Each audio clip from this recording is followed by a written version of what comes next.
Pero muy buenos días, mis queridos hermanos, al que el Señor llama, capacita, al que envía, acompaña, siempre gozosos, conectados a Jesús a través de la Biblia. Todos juntos, rumbo al cielo.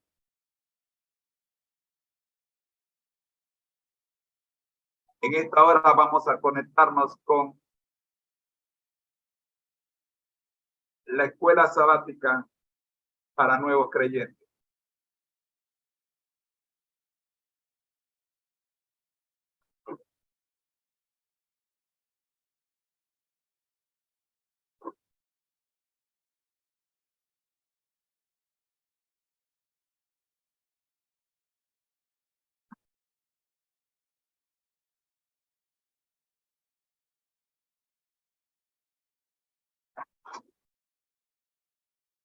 En la huella de Jesús es el primer trimestre. Crecer en Jesús es el segundo trimestre. El poder de la palabra de Dios, tercer trimestre. Y cerraremos el año con En Marcha con Jesús. Nuestra lección para el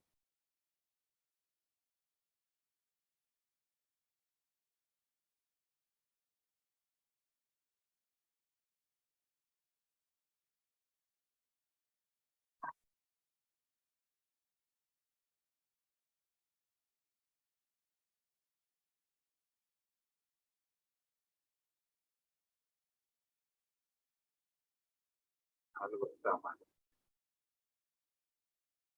Bueno, nos quedamos acá.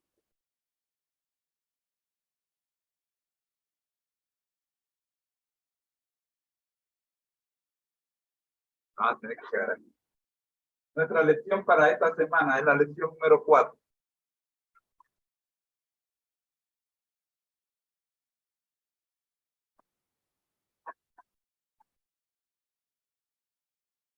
Tu propio testimonio.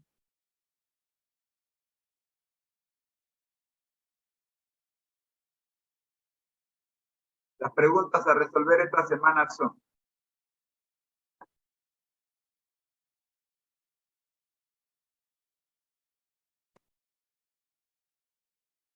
¿qué título se adjudicó Jesús a sí mismo? ¿Qué títulos creo que le corresponden? ¿Qué implicaciones tienen dichos títulos para mi relación con él?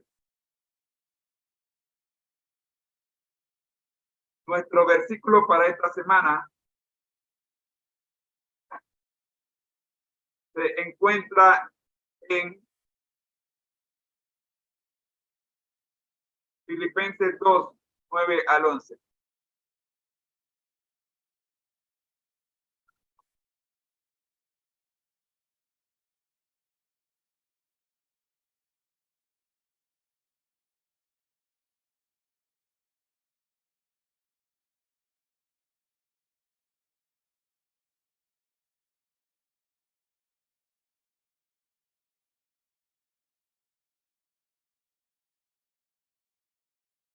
Filipenses 2, 9 al 11.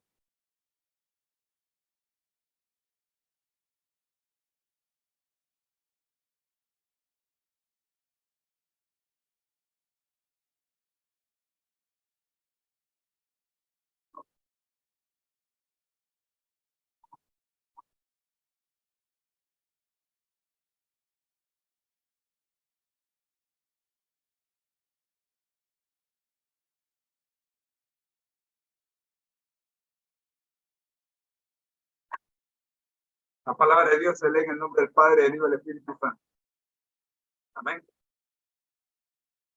Por eso Dios también lo exaltó sobre todas las cosas y le dio un nombre que es sobre todo nombre, para que en el nombre de Jesús se doble toda rodilla de los que están en los cielos,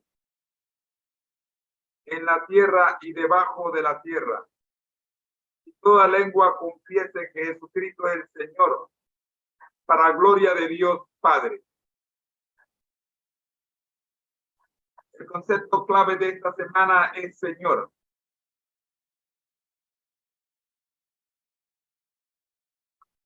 Título que abarca desde el sentido de Maestro Supremo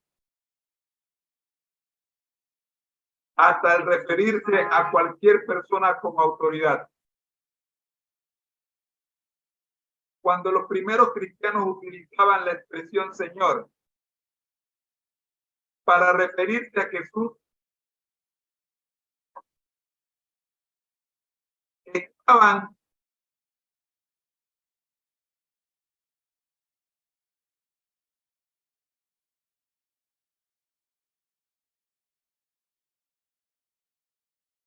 proclamando que en él se encontraban las cualidades exclusivas de Dios.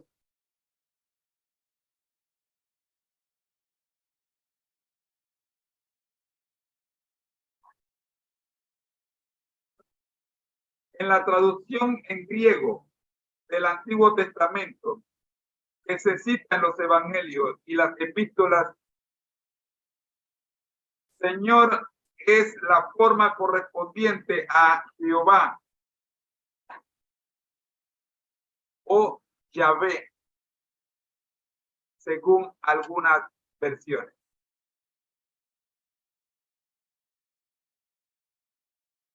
La semana pasada vimos algunos de los títulos que se utilizaron para referirse a Jesús. Esta semana estudiaremos acerca de los títulos que Jesús se aplicó a sí mismo. El primero de ellos, el Mesías. Durante el primer siglo, el típico método de enseñanza de los rabinos consistía en contestar las preguntas de sus discípulos. En Marcos 8 se presenta una admirable sesión didáctica en la que Jesús invierte el método y él les hace una pregunta a los discípulos. Lee cuidadosamente Marcos 8, 27 al 38. Y responde las siguientes preguntas. ¿Qué importante pregunta les hizo Jesús? La pregunta que Jesús les hizo fue, ¿quién dice la gente que soy yo? ¿Qué respondió Pedro? Pedro respondió, tú eres el Cristo. Según la sección de la semana anterior, ¿a quién equivale el título? ¿A qué equivale el título Cristo? La semana anterior vimos que el título Cristo en el Nuevo Testamento es el equivalente al título Mesías del Antiguo Testamento. Jesús contestó en una forma poco acostumbrada, advirtiéndoles a ellos que no lo comentaran a nadie. Esas instrucciones son lo opuesto a lo esperado, ya que era algo vital que la gente conociera quién era Jesús. Hablaremos al respecto más adelante. Jesús aprovechó la ocasión, sin embargo, para enseñar a los discípulos algo fundamental sobre la misión del Señor. ¿Qué explicó Jesús acerca de sí mismo? ¿Y cómo reaccionó Pedro? En los versículos 31 y 32 del capítulo 8 de Marcos encontramos, es necesario que el Hijo del Hombre sufra.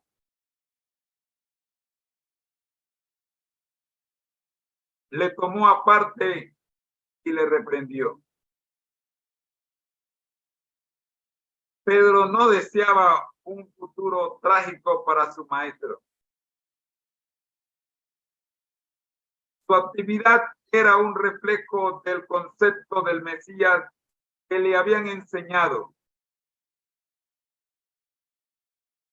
Alguien que libertaría al país de la dominación romana. Para un judío era inconcebible que el Mesías tuviera que sufrir y morir. Por tanto, las palabras de Cristo contradecían lo que Pedro había aprendido. Aunque la interpretación de Pedro respecto a la identidad de Jesús era más acertada que la del pueblo, seguía siendo incompleta. Lo más significativo aquí es que el aprendizaje de Pedro estaba avanzando, aunque no lo conocía del todo. Así, mis queridos hermanos, aprendiendo de a poquito quién es Jesús, como Pedro, también vamos nosotros. Y por eso en el devocional de hoy le presentamos Cristo, ejemplo perfecto para niños, jóvenes y adultos. El libro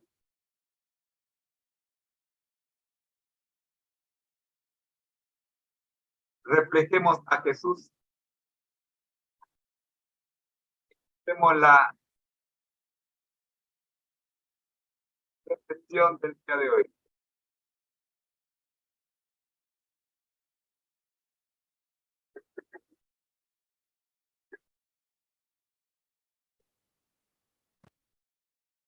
Cristo, ejemplo perfecto para niños, jóvenes y adultos. Y Jesús crecía en sabiduría y en estatura y en gracia para con Dios y los hombres. Lucas capítulo 2, versículo 52. El hombre ha caído. La imagen de Dios en él se ha distorsionado. Por la desobediencia sus inclinaciones se han depravado y sus poderes se han debilitado, y es incapaz aparentemente de esperar otra cosa que no sea tribulación e ira. Pero Dios por medio de Cristo ha provisto una vía de escape y dice a cada uno: sed pues vosotros perfectos. Mateo 5:8. Dios se propone que el hombre vuelva a ser recto y noble, y él no será frustrado. Envió a su Hijo a este mundo para cargar con la penalidad del pecado y mostrar al hombre cómo vivir una vida sin pecado. Cristo es nuestro ideal. Ha dejado un ejemplo perfecto para la niñez, la juventud y la madurez. Vino a esta tierra y pasó por las diferentes fases de la experiencia humana. En su vida no se halló lugar para el pecado. Desde el comienzo hasta el fin de su vida terrenal, conservó incólume su lealtad a Dios. La palabra dice de él: y el niño crecía y se fortalecía y se llenaba de sabiduría, y la gracia de Dios era sobre él. Lucas 2:40. Crecía en sabiduría y estatura y en gracia para con Dios y los hombres. El Salvador no vivió para agradarse, no tuvo un hogar en este mundo, solo el que le proveyeron la bondad de sus amigos, y sin embargo, estar en su presencia era el cielo. Día tras día afrontó pruebas y tentaciones, pero no cayó ni se desanimó. Siempre era paciente y alegre, y los afligidos lo saludaban como un mensajero de vida y paz y salud. Su vida no tuvo nada que no fuera puro y noble. La promesa de Dios dice: seréis santos porque yo soy santo. Levítico 11:44. La santidad es el reflejo de la gloria de Dios, pero para reflejar esta gloria debemos cooperar con Dios. El corazón y la mente deben vaciarse de todo lo que conduce al mal. Debemos leer y estudiar la palabra de Dios con un sincero deseo de obtener fuerza espiritual. Esta palabra es el pan del cielo. Los que la reciben y la hacen parte de su vida se fortalecerán con el poder de Dios. El objeto de todo lo que Dios hace por nosotros es nuestra santificación. Él nos escogió desde la eternidad para que seamos santos. La voluntad de Dios es vuestra santificación. Primera de Tesalonicenses 4:3. ¿Es también la voluntad de ustedes que sus deseos e inclinaciones sean conformados a la voluntad divina? Vivir la vida del Salvador, vencer cada deseo egoísta, cumplir valerosa y alegremente nuestro deber hacia Dios y los que nos rodean, nos hará más que vencedores y nos preparará para estar ante el trono blanco sin mancha ni arruga, con las ropas lavadas en la sangre del Cordero. Las señales de los tiempos, 30 de marzo de 1904. Gracias por escucharnos. Ahora queremos invitarte a compartir los tesoros que Dios ha puesto en tus manos. Visítanos y comparte en www.devocionmatutina.com.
Ok.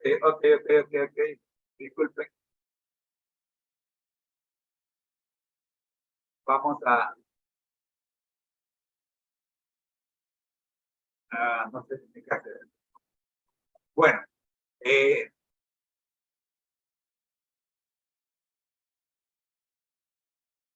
tenemos una falla de micrófono. Descuido acá de nosotros, nuestra parte.